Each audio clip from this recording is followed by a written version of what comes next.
Assalamualaikum warahmatullahi wabarakatuh. Alhamdulillahirabbil alamin.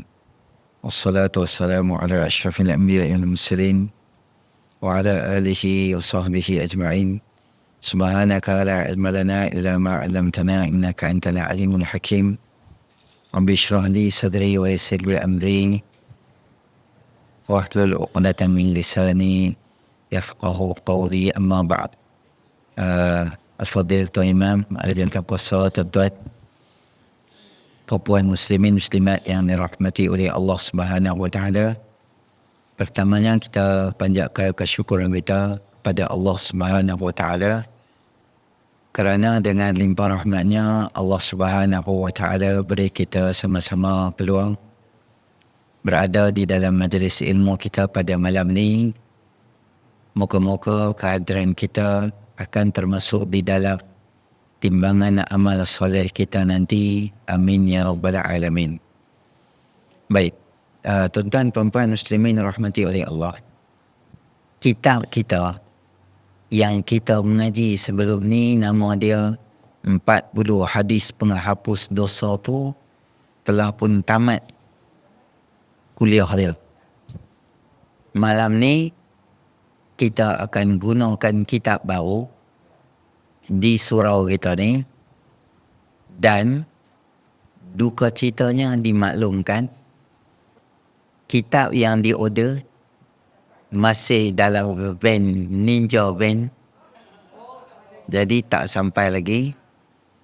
Cuma saya minta nanti tuan-tuan dan perempuan ambil lah jumlah berapa yang kita nak order tu, kita akan bawa. Kitab yang kita akan mengaji di sini namanya adalah 40 hadis jalan ke syurga. Kitab ni tak ada lagi di mana-mana, yang saya bawa di sini tempat yang pertama lah.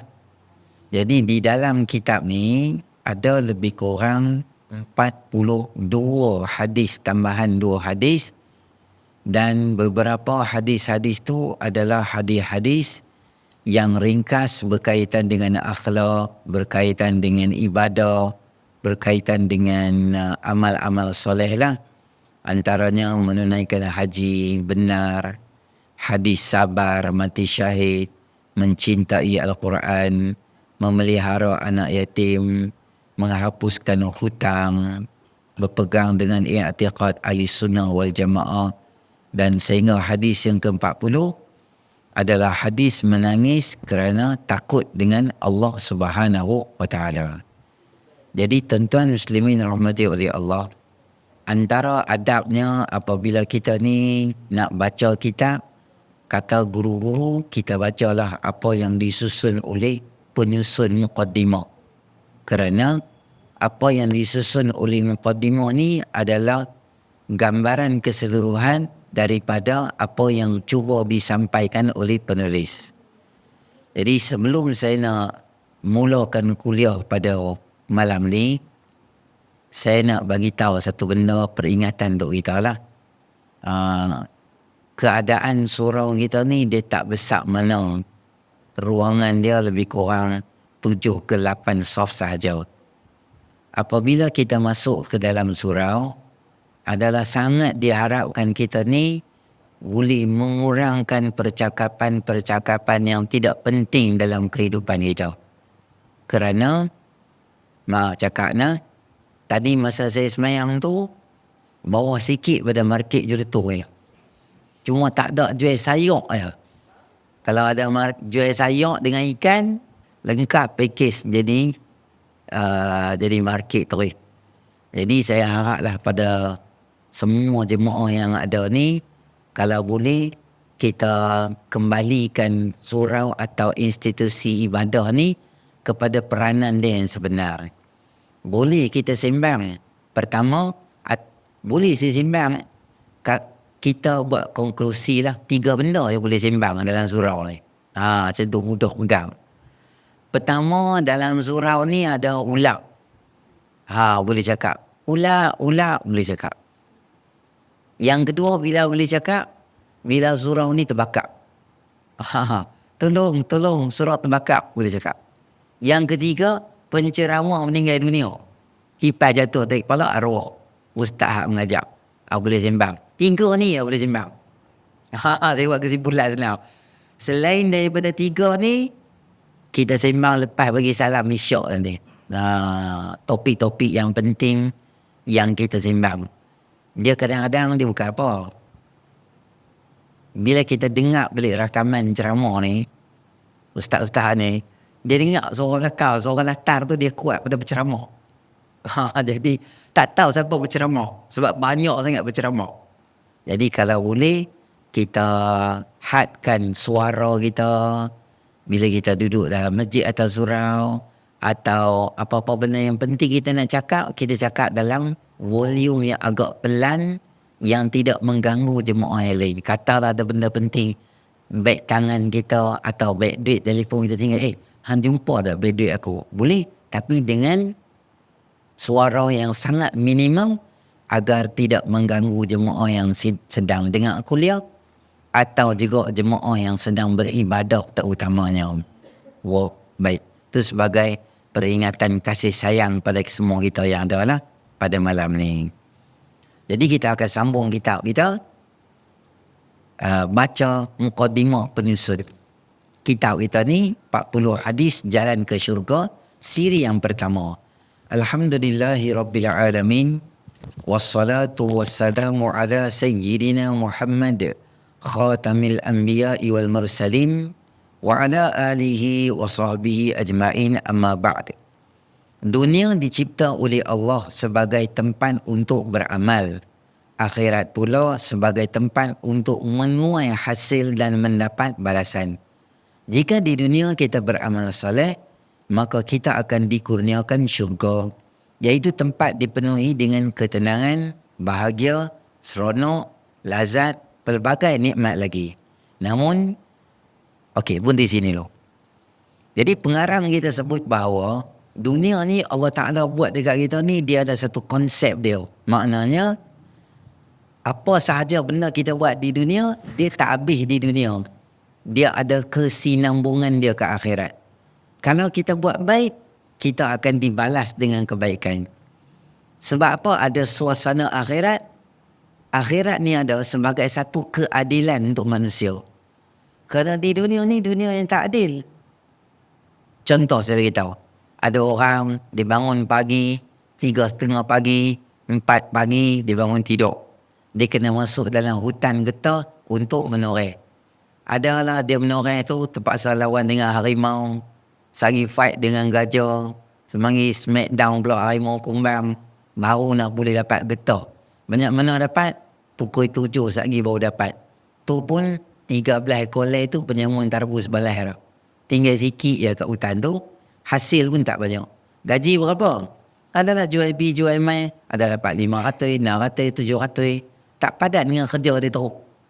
Tapi, ada orang yang dia bangkit pukul 10 pagi. Ada orang tunggu dia depan rumah. Dia naik kereta dengan kawan tu. Dalam kereta dia baca telefon, main telefon saja, gelak aku tu seronok je. Sampai tempat kerja orang semua bangun. Selamat pagi bos, selamat pagi bos. Sampai aku tu, dia punya sekretari dia main, letak semua borang. Kita ada mesyuarat sekian-sekian. Dia kata, tuan kena sign dalam sekian-sekian. Dia pun sign. Dia kata, batalkan semua mesyuarat saya. Saya nak pergi Cameron Highland cuti 2 hari. Dia pun belah gitu. Gaji sebulan dia 45,000. Tak padat. Patut gaji hak kawan hak lawan dengan rimau tu lah banyak. Sebab dunia ni macam tu lah keadaan di dunia. Tapi semua benda yang kita buat dekat dunia ni, baik atau jahat, kita ada balasan dia. Maknanya, bila kita tutup mata meninggal dunia, bukan bermakna kehidupan kita berakhir. Jangan kata, nanti aku mati selesai semua. Tak. Mati baru bermula kehidupan. Baik, jahat, senang, susah, bergantung kepada amalan kita di dunia. Senang kita habaq, apa yang kita semai kat dunia, itulah nanti kita akan tuai ke akhirat esok. Kalau kita rajin buat baik, orang yang baik, orang yang saleh, maka kita akan dapat satu anugerah istimewa, nama dia Jannah. Jannah tu maksud dia syurga Allah SWT.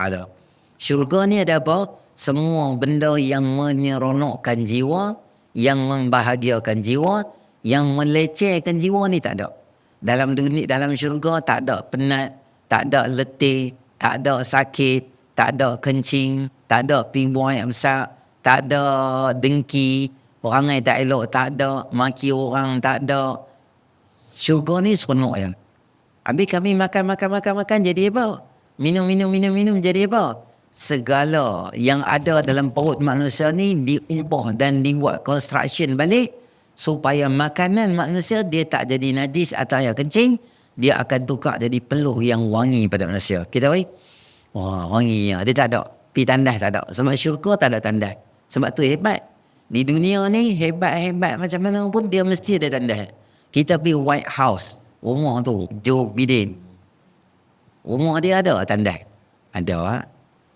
Kata kita pergi satu tempat tu, yang hebat, yang canggih, istana Sultan Brunei ke apa hebat, ada tandas? Ada. Kita tanya tandas kat mana, dia kata, minta maaf lah, kita tak ada tandas. Memang kita tak ada tandas. Kita kata, bangunan ni macam tak apa betul. Hotel yang cantik pun ada tandas, setiap tingkat ada tandas. Di kafe dia ada tandas, di lobi ada tandas, rata-rata ada tandas. Sebab dunia ni adalah tempat yang kotor. Syurga tempat bahagia dan seronok. Syurga tak payah main kuliah dah, hak tu yang boleh seronok sekali. Tak payah dah. Kalau main tengok jadual lepas ni kuliah ustaz mana, betul main pula bagi tahu kat kawan-kawan duduk dalam kuliah. Tak payah dah. Syurga tak payah pakai duduk dah. Boleh dye rambut nak color apa boleh. Hak apa tak boleh di dunia semua boleh. Syurga tak payah dah tasbih baca Quran tak ada. Dia senang bangkit, tidur, makan, naik kuda terbang, ambil bidadari. Itu yang kerja. Tak ada apa ada kerja. Mayang tak ada, ibadat tak ada, apa tak ada lah. Kerana itu adalah benda yang menyeronokkan manusia. Allah bagi awak, bukan awak yang kat dunia, awak dalam syurga yang tak mabuk, yang hebat. Tapi semua tu adalah berhajat pada amal soleh kita di dunia, kata pengarang. Untuk sampai ke neraka mudah kerana ia dihiasi dengan perkara yang bersesuaian dengan kemahuan nafsu dan tidak perlu menjaga pantang larang halal dan haram, dosa dan pahala. Sementara untuk sampai ke syurga pula sangat susah. Di dunia perlu taat dan mematuhi syariat Allah. Di akhirat pula semua yang ingin ke syurga mesti melintas titian sirat yang dipasang di atas api neraka. Baik. Di dunia ni tapi satu masalah yang berlaku syurga neraka ni ialah neraka ni senang masuk. Syurga ni dia payah masuk. Kerana pintu yang memagari neraka ni benda yang nafsu seronok. Dosa, maksiat, minum arak, tak mau semayang, tak payah puasa, mengumpat orang, maki orang, bagi runtuh rumah tangga orang. Benda yang nafsu seronok, semua tu adalah menjadi pagar neraka. Maka senang orang nak masuk neraka ni senang. Syurga ni dia hebat, tapi dia ada pagar dia. Pagar dia semua benda yang nafsu tak suka. Apa dia? Kena bangun semayang subuh, tak laratnya, tengah tidur tu kena bangkit juga. Kena menunaikan tanggungjawab sebagai suami, nafkah kena bagi, dan masa yang sama kena semayang. Ramadan main kena puasa, ada kemampuan kena pergi haji, rukun Islam kena buat, kena semayang, kena tutup aurat. Banyak benda pantang larang. Ni boleh, ni tak boleh. Minum ni boleh, makan ni tak boleh. Riba tak boleh, banyak benda yang susah. Di akhirat pula semua yang ingin ke syurga mesti lintas titian sirat yang dipasang atas api neraka. Lebih nipis dari rambut dan lebih tajam dari mata pedang. Allah berfirman dalam Al-Quran, A'udzubillahi minasyaitonirrajim. Wa in minkum illa waridha kana 'ala rabbika hatman maqdiyya. ثم ننجي الذين اتقوا ونذر الظالمين فيها جثيا. Dan tiada seorang di antara kamu melainkan akan melintasnya titian sirat yang dia adalah sangat nipis dan sangat tajam. Di bawahnya ada api neraka. Orang yang sembahyang 5 waktu tak tinggal, orang baik, maka dia melintas sepantas kilat. Orang yang di dunia ni membujur lalu melintang patah dosa halal haram tak ingat, maka dia jalan dia akan jatuh dengan kalalip ataupun dengan cakok-cakok besi yang tarik dia turun di bawah. Jadi Allah Ta'ala sebut semua kamu akan melintasi Nabi ke, manusia ke, orang jahat ke, orang baik ke, geng surau ke, geng kuliah ke, geng korban ke, semua kena lintas titian sirat. Sahabat bila dengar ayat ni, mereka kata, wahai Rasulullah SAW, kami pun kena lintas ke? Nabi SAW sebut, cuba baca ayat lepas pada tu. ثُمَّ نُنَجِّي الَّذِينَ اتَّقَوْا. Kemudian kami akan selamatkan orang-orang yang bertakwa. وَنَذَرُ الظَّالِمِينَ فِيهَا جِثِيًّا. Kami biarkan orang-orang yang zalim itu, jithiyah tu maksud dia apa? Berada dalam keadaan berlutut. Jithiyah ni maksudnya berlutut. Sebab apa Allah kata berlutut? Kerana terlalu berat azab yang dia kena, yang dia tak boleh bayang lepas ni dia nak kena apa. Kaki tu tak mampu nak berdiri duduk. Macam kita lah dengar berita-berita yang menakutkan, berita-berita yang berat untuk kita nak terima, kehilangan orang yang tersayang dan sebagainya. Kita duduk diri ni, jadi jatuh kaki kita dua ke bawah. Rasa berat badan atau berita yang kita terima tu. Demikian orang yang duduk di neraka, di atas titian sirat, dia duduk macam tu kerana apa?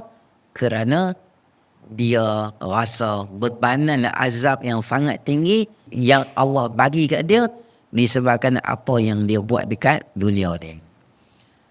Semoga kitab ini membantu dan mendorong kita agar bersungguh-sungguh dalam mengumpul sebanyak mungkin bekalan untuk dibawa ke negeri akhirat. Mudah-mudahan dengan amal soleh yang menepati syarak dan yang ikhlas itu melayakkan kita dipilih menjadi penghuni syurga Allah Subhanahu Wa Taala. Jadi disebabkan neraka ni satu keadaan yang susah, padang mahsyar ni tempat yang susah dan payah dan bahaya, maka kitab ini dia kumpulkan hadis-hadis yang boleh memberi pada kita penyelesaian. Disebabkan bila kita buat amal soleh itu, maka selamat kita daripada azab api neraka Allah Subhanahu Wa Taala. Di kesempatan ini saya mengucapkan setinggi penghargaan pada Tuan Guru Syekh Nuruddin Marbu Al-Banjari Al-Makki, Tuan Guru almarhum dah sekarang ni. Masa tulis kitab ni tak lagi lah. Almarhum Tuan Guru Syekh Ahmad Fahmi Zamzam Al-Banjari Al-Nadwi Al-Maliki kerana sudi menyemak dan memberi kata-kata aluan. Terima kasih juga kepada sahabat saya Muhammad Azhar Yusof yang mentakhrij, yakni takhrij hadis-hadis. Terima kasih kepada Ustaz Muhammad Hasan bin Muhammad Hussein yang membantu layout dan design, juga kepada semua guru-guru yang pernah mendidik dan mencurahkan ilmu kepada saya, ibu bapa, keluarga, rakan dan semua yang terlibat dalam menghasilkan kitab ini, langsung atau tidak langsung. Jazakumullahu khairan katsira.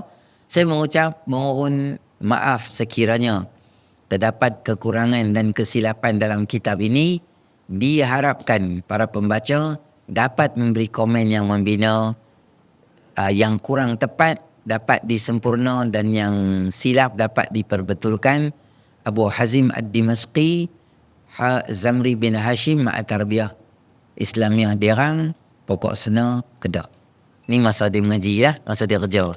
Sekarang ada Mahat dia sendiri, Mahat Darut Taujih dekat Penaga. Tentu ada rezeki bila lalu dekat Penaga, search dekat Google Mahat Darut Taujih, boleh pergi ziarah Tuan Guru kita ni.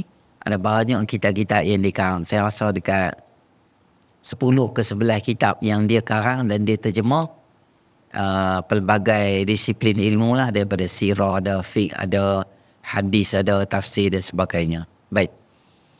Sebagai mukadimah kita bacalah hadis yang pertama. Jadi dalam banyak-banyak jalan, dalam banyak-banyak cara nak masuk dalam syurga Allah Subhanahu Wa Taala, Nombor satu pengarang kita letak ni apa? Kata Sayyidina Abu Hurairah radhiyallahu anhu, anna Rasulullah sallallahu alaihi wasallam qala, "Man salaka tariqan yaltamisu fihi ilman, sahhalallahu lahu bihi tariqan ilal jannah." Siapa yang melalui satu jalan untuk mencari ilmu, maka Allah akan mudahkan baginya jalan ke syurga Allah Subhanahu wa taala. Ini adalah hadis yang menjadi pendorong yang utama kepada kita supaya kita jangan meninggalkan daripada mempelajari ilmu. Ilmu ni dia tak terhad kepada umur muda atau dah berusia.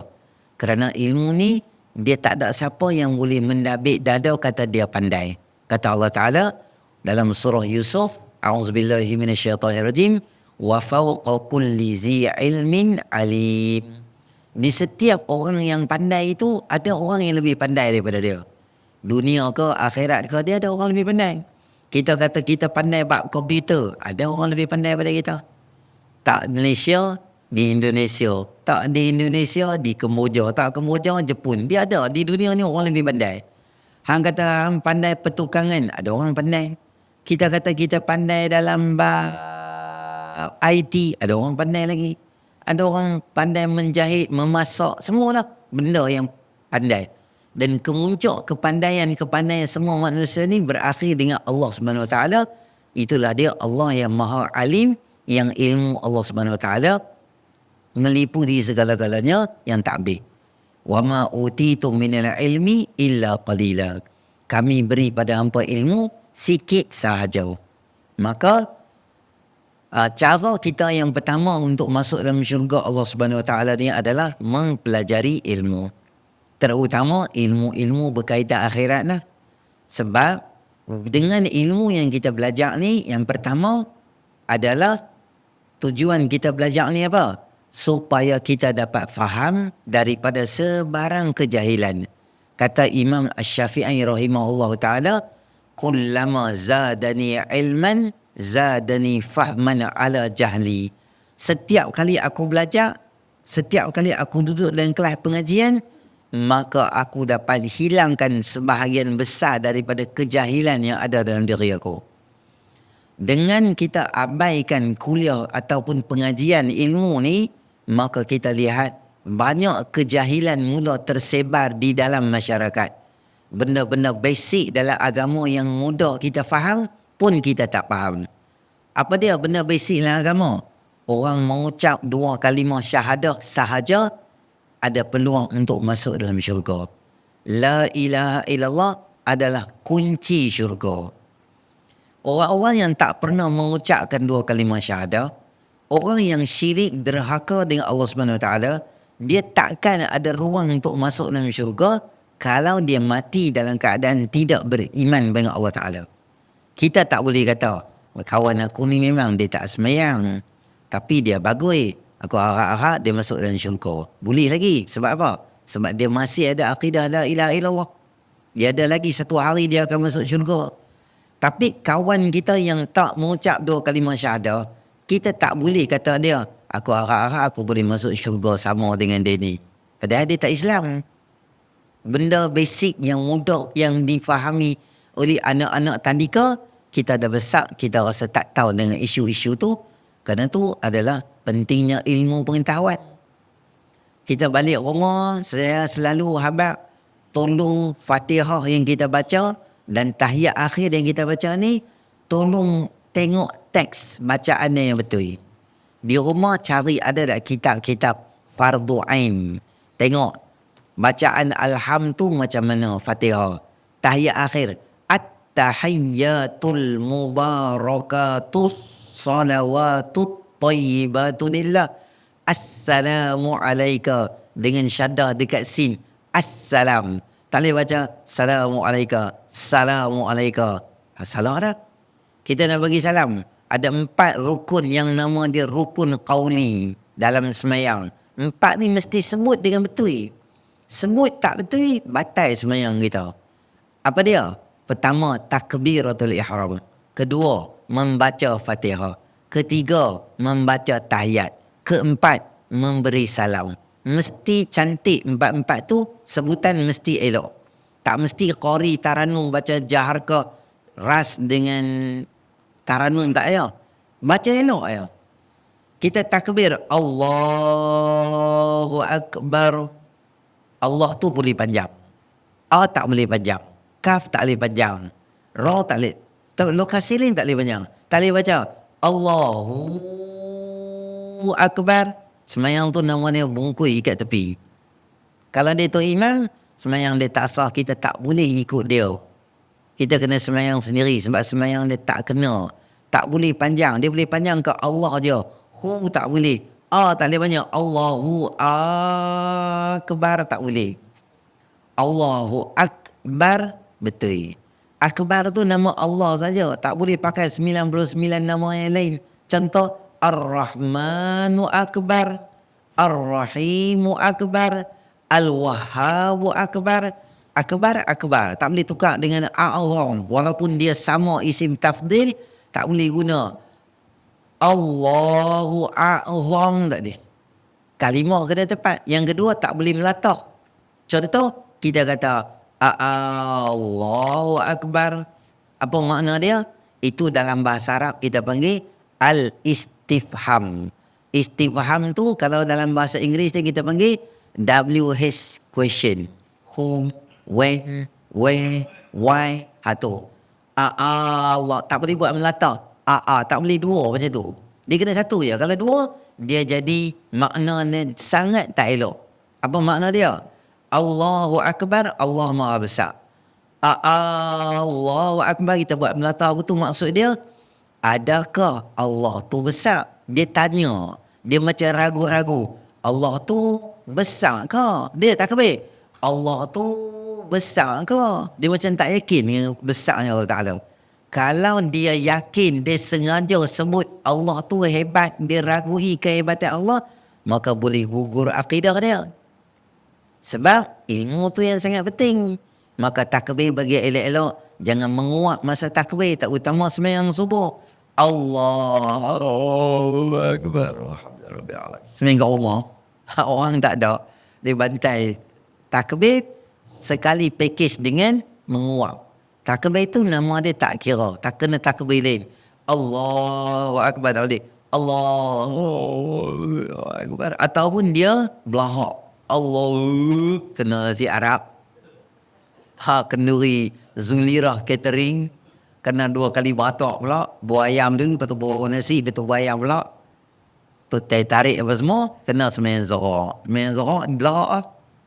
Itu. Takbir dia takbir juga. Dia malas. Allah. Dia piah, lantak. Tunggu mujuk aku sembahyang. Tuhan mau, Tuhan terima. Tak mau, sudah. Dia urut tak tahu pula. Ini mana mental. Sembahyang ni lah. Fatihah sama juga. Tak boleh berhenti, tak ketahuan gitu. Katalah hal ni jadi macam apa lah. Contoh Alhamdulillah. Alhamdulillahirabbil. Jadi gitu. Sendawa tak sendawa. Nak menguak tak menguak gitu. Maka Fatihah kita tadi tu apa kita kena buat? Kena ulang balik alham. Tak boleh ambil amanah gitu. Iyyaka na'budu wa iyyaka nasta'in. Tak boleh macam itu. Berhenti. Iyyaka na'budu, menguap dulu. Kemudian ambil iyyaka na'budu wa iyyaka nasta'in, ambil balik. Tak boleh putih Fatihah dalam mualat yang lama. Dia duduk di hotel tingkat 15. Hotel tu pula dekat Batu Feringgi. Dia sembahyang Isyak sampai tadi letih, dia tidur, isteri dia pun tidur, semua tertidur kat hotel, bangkit 11 malam. Allah, 11 malam lah. Isyak tak sembahyang lagi. Dia pun takbir. Hotel dia betul-betul tepi jalan. Dia pun takbir sembahyang. Selak tirai, view, laut. Sembahyang. Bagi khusyuk katanya. Dia pun sembahyang Allah, alhamdulillah, rabbil alamin, ar-rahmanir-rahim. Dia tengok motor tu lalu tepi jalan tu kan. Tengok cermin ni 3.15 ni. Iya kena berdua, iya kena sana kereta ni main.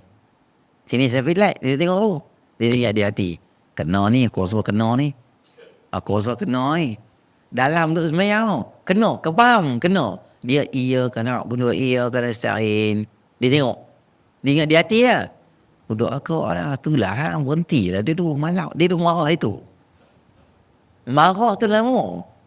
dengan kawan tu keluar dengan darah, dengan polis semua. Dia tunggu dekat 10 minit. Dia, iya kena aku tu, tahun tadi. Iya kena, siap, jengrai panah pula tengok depan tu jadi apa. Iya kena aku tu, tahun tadi tu. Dia putui mualat dia kat 10 minit, dia tak berhenti balik. Maka boleh sambung ihdinas sirat. Putui lama sangat. Ambil balik Fatihah pada awal gitu. Maka hang yang Fatihah semua tadi tak jadi. Sebab hang pause terlalu lama sangat. Kalau setakat berhenti, kejut cicak jatuh kat badan dia tak apa. Ia kena melalui jatuh cicak. Berhenti 1 saat tak apa. Maka kita kena baca dengan elok, Fatihah dengan elok, tahiyat dengan elok. Panggil isteri sekali sekala bagi dia duduk sini. Mai sini. Abang nak tanya. Cuba cek baca Fatihah. Dia pun baca Fatihah. Isteri baca punya sedap. Kemudian dia katalah kat isteri dia, iyyaka na'budu ihdinas sirat, semua betul dia elok. Kemudian isteri dia kata kat dia, cek baca dah, mai abang pula baca nak tengok. Tengok abang merakak start motor belah tu. Sebab tak berani lah. Isteri ustazah kafar. Pandai dia cari pasal. Nak tegur orang, hang kemah lah juga. Anak-anak sama juga. Sekali-sekala panggil main sini. Tingkatan 2, main sini tak apa.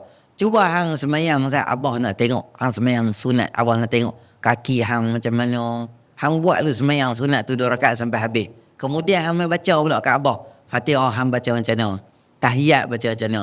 Okey dah habis dah. Jom kita sekarang ni, abah nak tengok pula hang ambil wudu. Tadi abah rakam dah ambil wudu. Telefon abah bawa kat tepi tu. Hidden camera. Mai kita tengok. Hang ambil wudu macam mana. Cincai ambil wudu. Depan abang ambil wudu betul. Hang ambil semayang wudu tengok. Hang bantai pukul ayak kat muka hang kebang. Basuh depan saja, belakang tak basuh. Maka sekali-sekala kita buat spot check dengan family supaya semayang kita dan keluarga kita dia elok. Jadi ilmu ni yang kita kena belajar ni adalah 3 ilmu lah. 1 ilmu berkaitan dengan akidah, 1 ilmu berkaitan dengan fiqh, yang ketiga adalah ilmu berkaitan dengan tasawuf. Tapi 3 tu basic sekadar kita orang awam lah. Kena tahu Nabi tu ada berapa, kena tahu hari akhirat tu apa step dia bermula. Nabi-Nabi ni, Nabi SAW tu utamanya ada isteri berapa orang, ada anak berapa orang, Nabi beranak kat mana, Nabi bangsa apa, Nabi meninggal kat mana, sekarang kubur Nabi kat mana. Benar-benar basic bab Nabi dan bab Anbiya yang lain. Orang habang kita, Ishaq tu Nabi ke tak? Kita kata ya, Ishaq itu adalah salah seorang daripada 25 Nabi. Paling kurang akidah kita tentang Anbiya, kita tahu. Tak mesti hafal. Kalau boleh hafal, bagus. Kalau boleh buat lagu, baca rehan, susun, bagus. Adam, Idris, Nuh, Soleh dia boleh hafal. Bagus. Tapi saya tak hafal lah Ustaz. Saya tercampur-campur ke tu. Tapi Ustaz cuba abang nama saya tengok. Saya kenal tak? Kita kata Daud. Daud Nabi. Betul? Sulaiman. Dia kata Sulaiman Nabi. Ilyas ada member saya tu bawa Grab. Tu kan.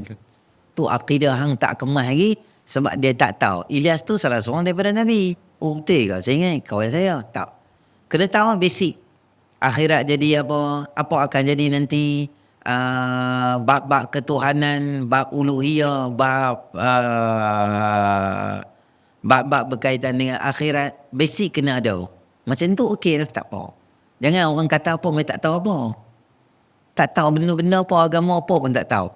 Jadi tak kena apa tu. Bab fiqh sama juga. Mana boleh, mana tak boleh. Bab semayang, basic, tahiyat, duduk macam mana, baca apa. Korang kita tahu sunat-sunat puasa tu apa. Jadi semua benda ni bukanlah kita jadi pandai dalam seminit. Kita main kuliah pengajian lah. Macam ni lah kalau orang buat kuliah, tak ada lebih kurang banyak kuliah ada. Kita main kuliah tu duduk. Tak payah buat apa pun. Ada rezeki dapat makan bihun pula. Kalau ada rezeki. Tak ada balik saja pun tak apa. Tak ada masalah apa pun. Dunia dapat, akhirat dapat. Tu bagus ya tu. Baru ni ada satu budak perempuan tu. Dia pakai duduk. Dia buat apa? Dia minum arak. Dia buat live dia minum arak. Apa tengok? Hampa jenis payah jenis tak ada telefon, hampa jenis bertakwa jenis payah saya memang hampa ni. Saya mengicar tutup macam lah. Hampa tak tahu apa dunia luar jadi apa kan. Dia pakai tudung, dia ada masalah apa tak tahulah. Tapi dia bukan jenama arak yang selalu orang minum tu. Dia jenama lain tapi dalam tu ada beberapa peratusan alkohol dalam tu. Dia kira haram juga lah. Kaedah dia, iza istama'al halal wal haram faghulibal haram. Apabila benda halal dan benda haram dia bergabung, maka hukum dia didominasi oleh benda haram. Hukum benda haram tu didominasi.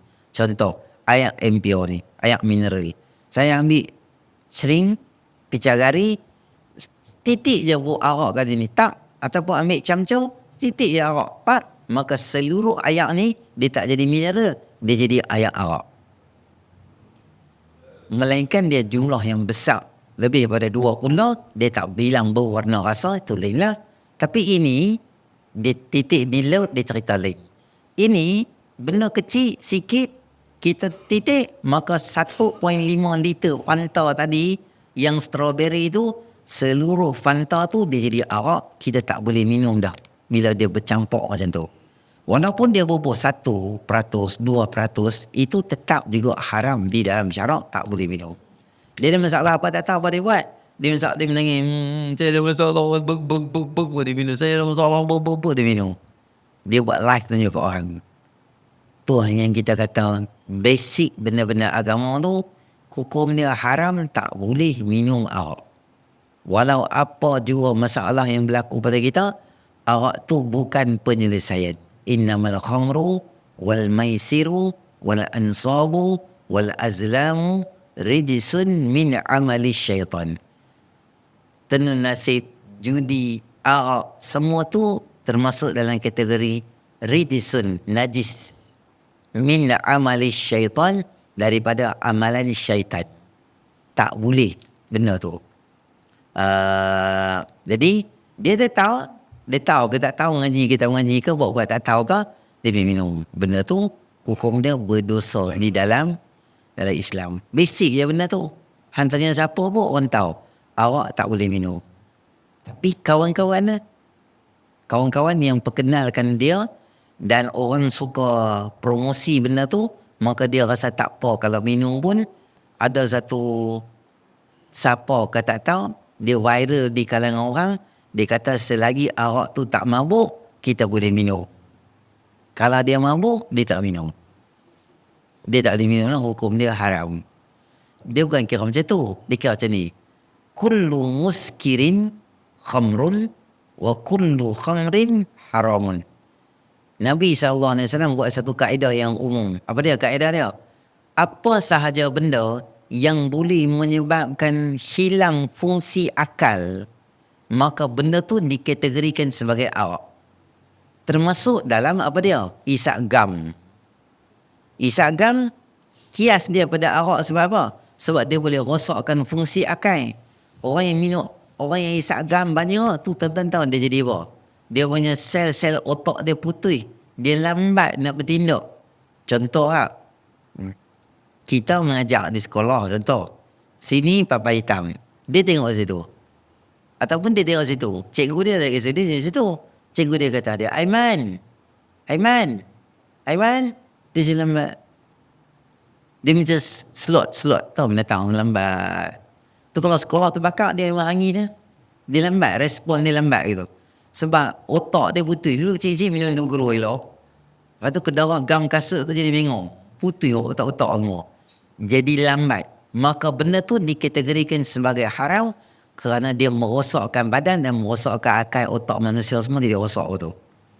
Tak kira lah ke depan ni dia nak main pil ekstasi ke apa saja benda yang dia boleh kuasai akal kita sehingga menyebabkan akal kita tak mampu nak berfikir dengan waras, maka dia dalam kategori arak. Dan arak tu mudah saja, kullu khamrin haramun.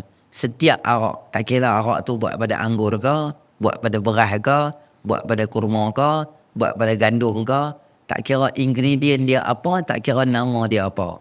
Nama kata dia boleh menyebabkan orang tu jadi mabuk, maka dia dalam Islam dalam kategori arak dan benda tu adalah haram. Ini benda yang sangat basic dalam agama, tapi kita terlepas benda tu disebabkan ilmu yang penting yang kita patut belajar, kita tak belajar. Banyak benda-benda yang kadang-kadang disebabkan kita tak belajar, rosak kita. Contoh saya beritahu,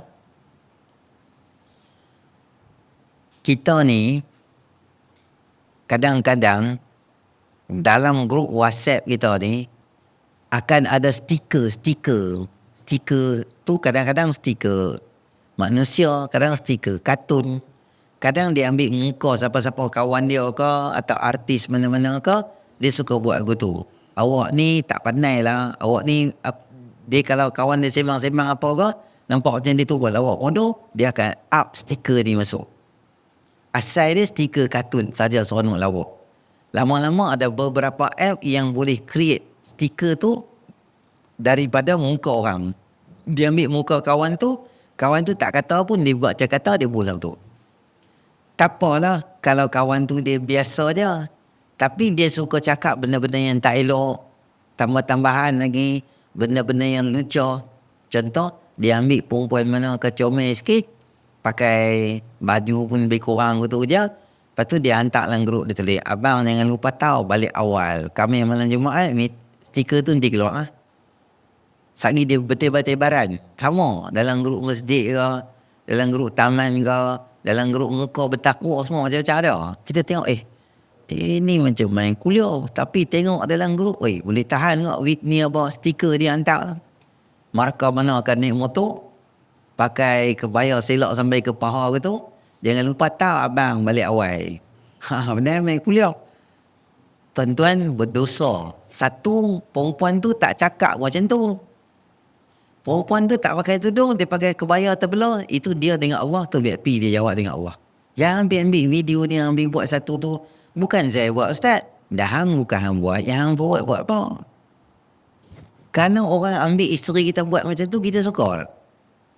Kalau orang ambil muka anak perempuan kita buat stiker macam tu, kita suka. Tak suka, maka jangan buat kat orang. Kalau benda tu umum, contohnya Ustaz Abdullah Khairi, dia buat muka gitu. Awak betul dia buat begitu. Stiker tu kita simpan. Contoh kawan kita cadang lah. Lu korban ni kosong kita buat. Macam ni lah pukul 10 pagi lah kita buat. Kawan tu kata, kita buat pukul 12 lah. Ada 2-3 cadangan. Ada seorang pula cadang. Kita buat sejuru lepas semayang. Lepas tu dia tu pula post stiker. Ustaz Abdullah Khairi. Awak betul. Itu memanglah Ustaz tak buat pun. Tapi kalau Ustaz tahu kat awak, dia tak pun benda tu tak apa pun, saja seronok je. Ataupun Ustaz mana-mana ke figure kat Malaysia ni, Ustaz Wadi ke, Ustaz Wadi buat best macam tu saja buat, tak ada apa pun. Tak apalah juga, biasa-biasa. Janganlah buat benda-benda yang tak elok, yang orang tak cakap, yang boleh menimbulkan permusuhan, yang boleh menimbulkan pergaduhan, yang boleh menimbulkan apa benda-benda tak elok macam tu. Jangan buat. Isu dia adalah apa? Isu berkaitan dengan ilmu. Kalau kita ni belajar, kita tahu benda ni boleh, benda ni tak boleh. Kita sampai sekarang ni, kita hari-hari main kuliah pun, cuba kita balik tengok. Kita ambil insurans kereta dengan motor ni, kita nak renew nanti, insurans yang Islamik ke, insurans yang konvensional. Saya ni ustaz memang kuliah mana apa saya tak pernah tinggal, saya selalu pergi betul. Tapi kita tengok, dia memperbaharui insurans kereta dia, tak kira lah online ke offline ke, tapi dia menggunakan syarikat-syarikat konvensional yang mengamalkan riba. Alamak, macam mana ustaz? Saya dah lama dah buat benda tu. Tak apa. Nanti akaun kita ni rotai kita dah mati, renew tu buatlah dengan Islamik punya. Supaya jangan terlibat dengan riba dan dosa-dosa kita. Akaun-akaun kita ada kat mana? Kita ni pemilik organisasi mana-mana. Kita NGO punya bendahari atau ketua syarikat, ketua NGO. Kita tolong tengok Ustaz, akaun-akaun kita selama ni ada di mana. Kita di sekolah tengok akaun PIBG. Kita pergi mesyuarat sekolah anak kita atau sekolah anak menakan kita ke. Kita pergi mesyuarat agung, tengok akaun tu ada di bank mana. Akaun ni ada selama ni dekat bank yang konvensional, bukan bank Islamik. Nanti kita boleh usul supaya dalam mesyuarat syarikat kita atau mesyuarat berkaitan dengan apa-apa ni, supaya tukar balik, jangan dia berada dalam insurans, dalam bank-bank konvensional. Jadi tolonglah ambil benda-benda ni sebagai benda penting, kerana itulah pentingnya ilmu untuk jalan masuk syurga Allah ni, dia bukan senang. Dia susah, dia payah. Bila benda susah, dia payah. Bila kita boleh jaga, maka anugerah dia Allah bagi syurga. Tapi, apa yang kita buat ni tak padan pun dengan syurga Allah. Agak-agak lah. Semayang kita nak tukar dengan syurga ni padan tak? Tak padan. Padan tak nak tukar tasbih kita dengan syurga? Nak tukar derma kita dengan syurga? Semua tak padan. Dah tu, sebab apa kita buat zikir Allah bagi? Sebab Allah ni memang nak bagi ke hamba dia syurga, tunggu kita buat baik je. Tapi dalam masa yang sama, kita tak menghargai sifat ihsan Allah kepada hamba dia, kita buat juga dosa, maka terpaksa juga masuk dalam api neraka. Jadi hadis yang ni, disebabkan tuan-tuan tak ada kitab lagi, saya tak mau ajak banyak lah. Nanti siri akan datang, semua ada kitab, kita boleh baca pula. Jadi ada dua cara lah. Tuan-tuan, di kalangan tuan-tuan ni, katalah siapa-siapa yang nak buat wakaf. Contohlah, Ustaz beli mai lah. Saya bayarlah duit untuk 10 kitab, 20 kitab, 30 kitab. Awak, semua orang yang main mengaji ni, bawa kitab ni, saya nak hadiahkan pahala kepada arwah mak saya yang meninggal. Boleh, tak ada masalah. Itu nama dia cerdik, bijaksana, bijak di sini dan di sana. Tapi hak dapat kitab kena main lah. Jangan balas kitab nombor 1. Lepas tu muka tak nampak lah. Yang ni saya tengok rata-rata tu. Dan nak dapat kitab ni, sampai terkoyak-koyak plastik, bergaduh, bebai. Tak dapat ni 2 hari tak main surau. Sebab merajuk, aku tak dapat kitab. Tapi muka yang sama, siapa pun tak bawa kitab lah. Lala ustaz bawa kitab.